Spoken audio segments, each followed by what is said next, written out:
Shabbat Shalom, Chag Sameach. Shavuot is here, the season of the giving and receiving of the Torah, God's greatest gift to the Jewish people. The story of Shavuot is not actually the beginning, but it's a bookend with Passover. At Passover, we celebrate the freedom of our physical selves, of our bodies. We were slaves in Egypt. God owned our actions, what we were able to do. And with the plagues and with a mighty hand, God saves us bodily, saves us physically. But that was not the full salvation. Our souls were not yet free, were not yet redeemed, not until we got the Torah. In fact, we count the days from Passover to Shavuot, called the Omer, one at a time, each time imagining our soul getting a little bit higher, a little bit stronger, as we try and approach receiving the Torah, at which point God said, not only are you physically free, but this book, this story, this set of ideas of how to be the best you can be is what frees your soul, is what lets you be a whole person, what lets you be God's creation in making this world a better place than it was when we arrived. So this year I'm asking ourselves, as WJC, is our soul ready to receive the Torah? And for those who listen regularly, you should not be surprised. I think about three things. Have we fed our souls? Have our souls reached out to God?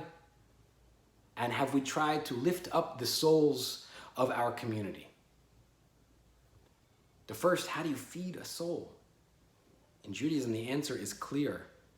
With education, with learning, with striving to know more. When we know a little bit more about our tradition, we face the world with more confidence, with more grounding, with more sense of our identities.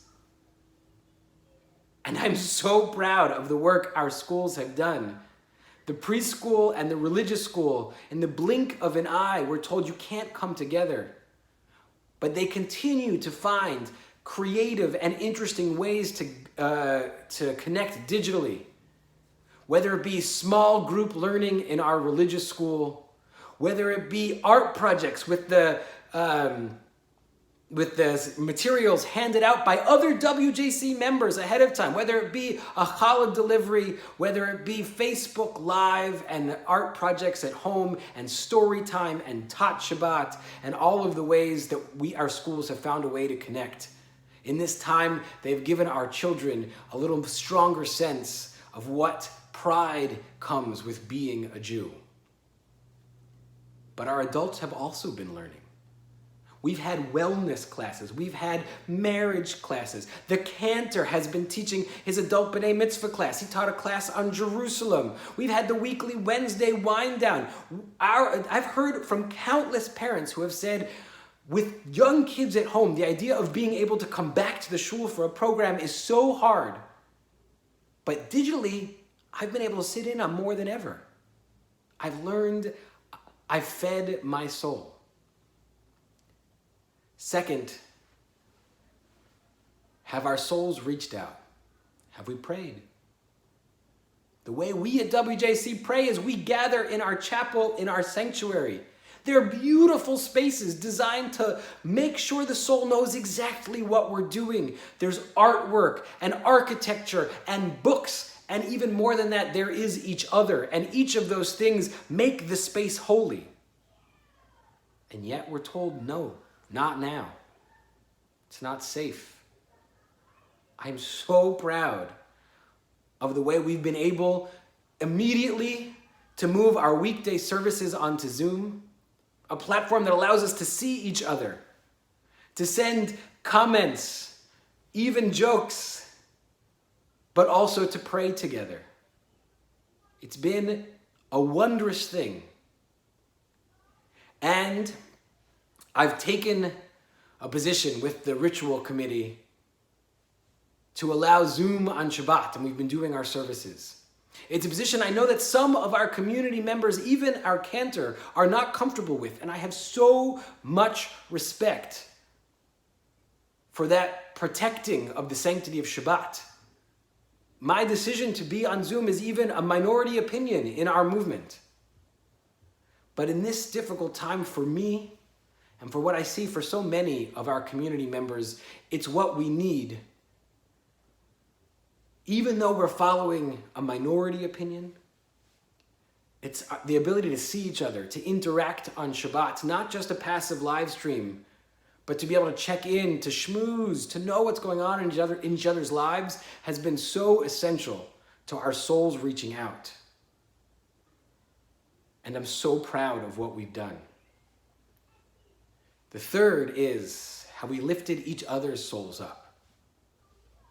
Some of our lay leaders got together and they created WJC Cares, where with small donations from huge numbers of members of the community, we've been able to show that we are so appreciative to the essential workers, the frontline responders. We've sent meals to hospitals, to firehouses, to grocery store workers, in so many ways. Instantly, we gathered together. In the first 2-3 days of this lockdown, every vulnerable member of our community got a phone call from myself, the cantor, or one of our lay leaders to say, "Are you okay? Do you have what you need?" Over the last 3 weeks, the cantor and I have been reaching out to each and every family member to say, "What's going on? How are you holding up? What do you need? We want to be there for you."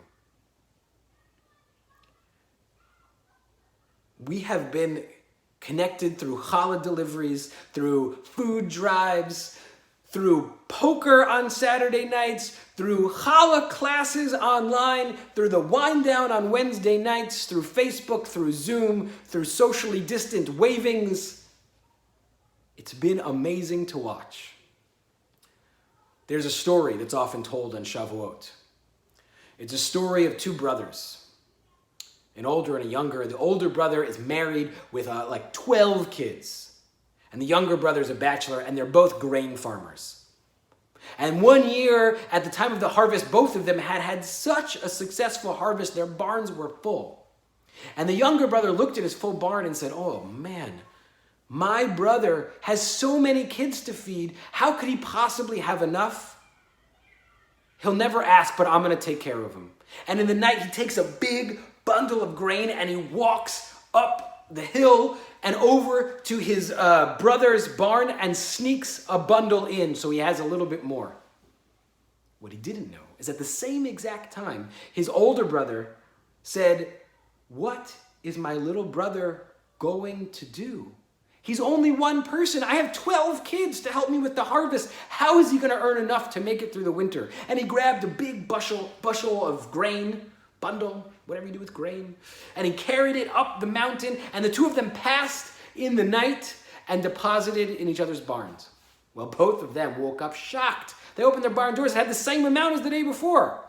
But they were determined, so the next night, 2 bundles in their arms, and they walked up the hill, and they passed again in the night. They filled the barns, feeling real proud. They went back to bed.